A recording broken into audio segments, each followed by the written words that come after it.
أعوذ بالله من الشيطان الرجيم. وما منا إلا له مقام معلوم وإنا لنحن الصافون وإنا لنحن المسبحون وإن كانوا ليقولون لو أن عندنا ذكرا من الأولين لكنا عباد الله المخلصين فكفروا به فسوف يعلمون. ولقد سبقت كلمتنا لعبادنا المرسلين إنهم لهم المنصورون وإن جندنا لهم الغالبون. فتول عنهم حتى حين وأبصرهم فسوف يبصرون. أفبعذابنا يستعجلون فإذا نزل بساحتهم فساء صباح المنذرين. وتول عنهم حتى حين وأبصر فسوف يبصرون. سبحان ربك رب العزة عما يصفون وسلام على المرسلين والحمد لله رب العالمين. صدق الله العظيم. أعوذ بالله من الشيطان الرجيم. وسيق الذين اتقوا ربهم إلى الجنة زمرا حتى إذا جاءوها وفتحت أبوابها وقال لهم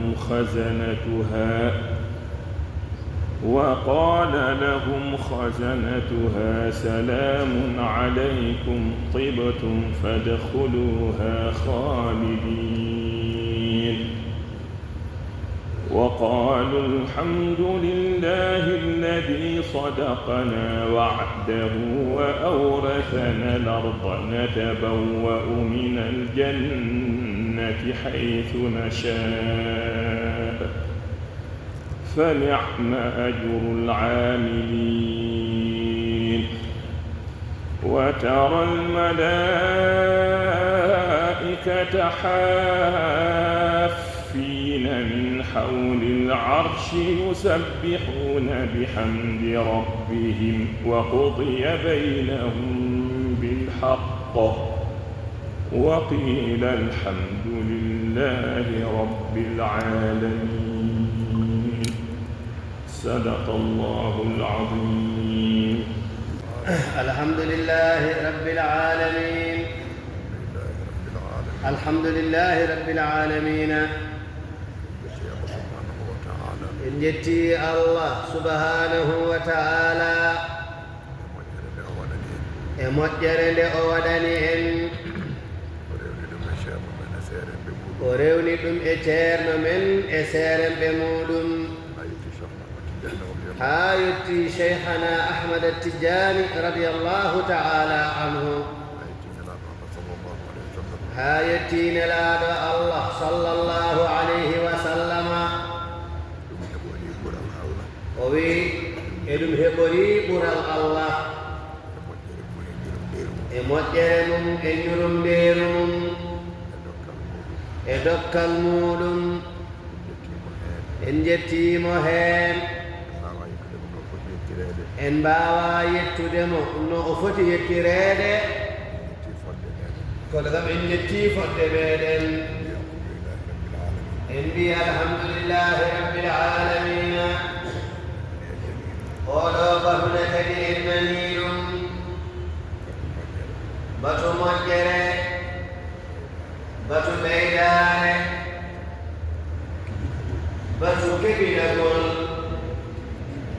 batu keɓilingol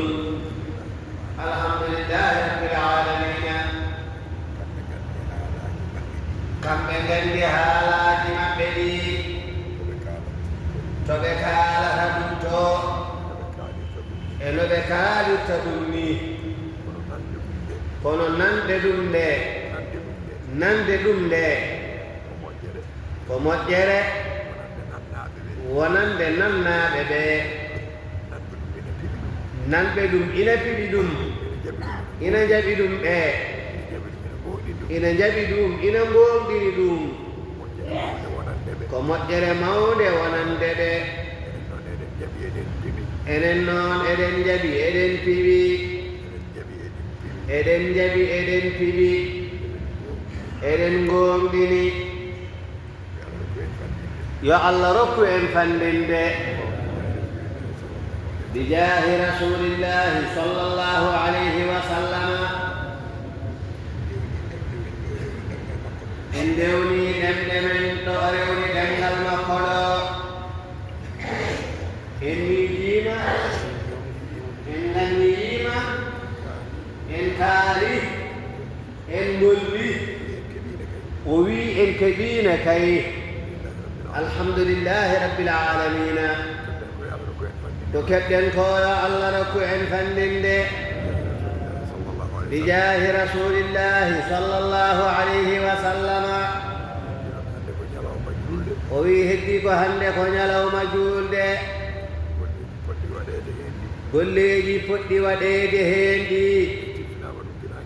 en ciftinama ɗum gila hanki jamma ɓeydoɗen wattude heen haqqillaaji ɓeydoɗen tinnaade eno mbiranoɗen ni wota hay gooto fat jaltugol ceerno o wiyama ceerno yahata ko 10 heures et demi aan wota fat ɗum yaha ko adi ɗum o tawoyma toon mbaasa ɓittude e laawol hee mbaasa ɓittinde e laawol hee tawa a ɓittaani a ɓittinaani yo en tinno heen no moƴƴi sukaaɓe ɓeene gila e rewɓe haa e worɓe ɓe tinno e reende sunna o e ñalawma hee e ñalawmaaji juutɗi ɗi e sahaa fof e wuro hee wuro ngo ko wuro diine ko wuro sunna nelaaɗo Allah sallallahu alayhi wa sallama e laawol cheikhana Ahmad At-Tijani radiyallahu ta'ala anhu ko wuro feramɓe diine e sunna nelaaɗo Allah sallallahu alayhi wa sallama enen fof ko ɗum addi en ɗo hay gooto goɗɗum addaani ɗum ɗo enen fof ko diine o tan addi en ɗo wadde wota en ngarɗo aduna e fittaandu e cheyɗaane fuunta en haa itta en ɗo ngonnoɗen ɗo saka noon kadi watta en goɗɗum won sifaaji ina ngoodi e wuro hee e sukaaɓe ɓe gila e rewɓe haa e worɓe ɗum way kono iwde e sifa mo wonnoo ni naata e goɗɗum enen ko en juulɓe ko en sunniyankooɓe ko en feranɓe Allah e nelaaɗo mum eɗen tawti ceerno e golle mum e diine hee mbiɗen eɗen ngoni e juuɗe makko eɗen ñeentinamo tawde eɗen e juuɗe makko noon eɗen ñeentinamo kala ko o gollata ñeentinen ɗum woto jahen eɗen mbaɗoya goɗɗum eɗen nganndi ɗum wonaa ko makko wuurti en heen tan ko fittaandu wuurti en heen tan ko cheyɗaane wuurti ɓurti en heen ko aduna e yemtinoɓe aduna neɗɗo noon sa jofanima ɗum tawde omo jogii haqqille omo anndi ko kaalɗa ko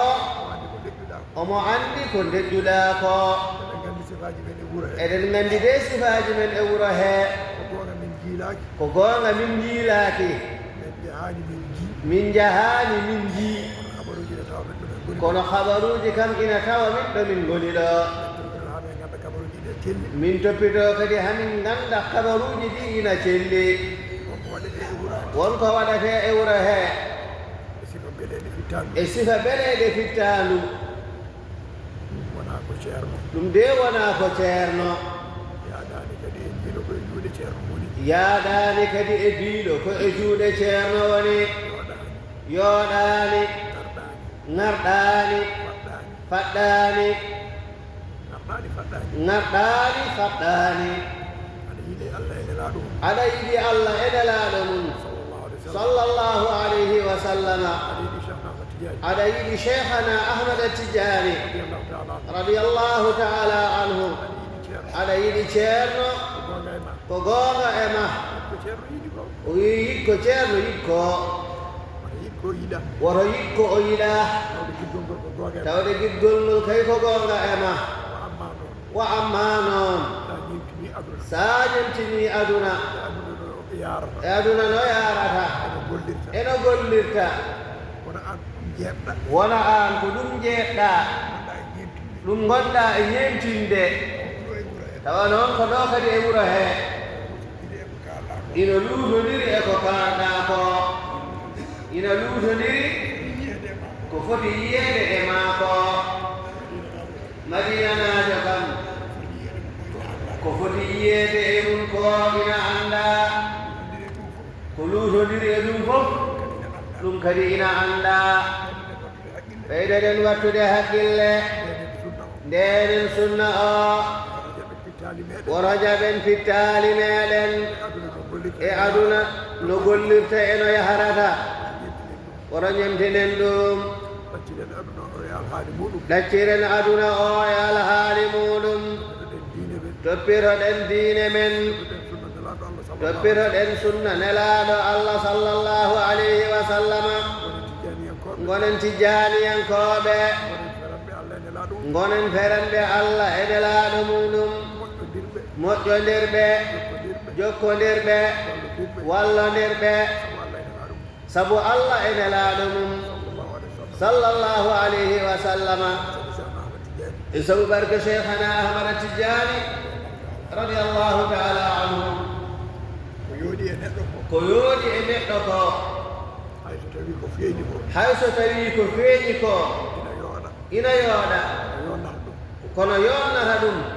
haqiiqa koko suuɗii ko ɓernde nde e ko woni e mayre e gonɗinde allah e jaɓde allah e gollude jamirooje allah e woppude kade allah ko ɗum woni ko yooɗata e neɗɗo to cuuɗiiɗi feeña e peeñɗi ɗum yooɗata e neɗɗo to cuuɗiiɗi feeña e peeñɗi kono so tawii wonaa noon wonataa noon ko wonaani noon wonata ko goɗɗum so wonii goɗɗum nattat wonde ko wonnoo ko yo allah dan weedo ɗum eɗen ñaagi allah subhanahu wa taala e moƴƴere mum e ɓural mum e jurumdeeru mum yo allah yoɓane en ceerno men moƴƴere kanko e seeremɓe makko joddi moƴƴiri ndi o haandiri ɓe to makko enen ne ko kaalanteɗen ko yo allah rokku en nande yo allah rokku en jaɓde yo allah rokku en gollirde yo allah rokku en naftoraade bijahi rasulillahi sallallahu alayhi wa sallama بركة شيخنا أحمد التجاني رضي الله تعالى عنه بركة شير من أسير بمم الحمد لله رب العالمين اللهم صل على سيدنا محمد وسلم